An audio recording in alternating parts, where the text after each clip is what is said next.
Так, друзья, Салгир, Симферополь, 10 августа.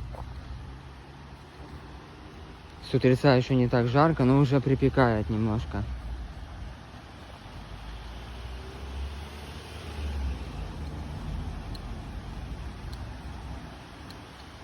Пойдемте посмотрим.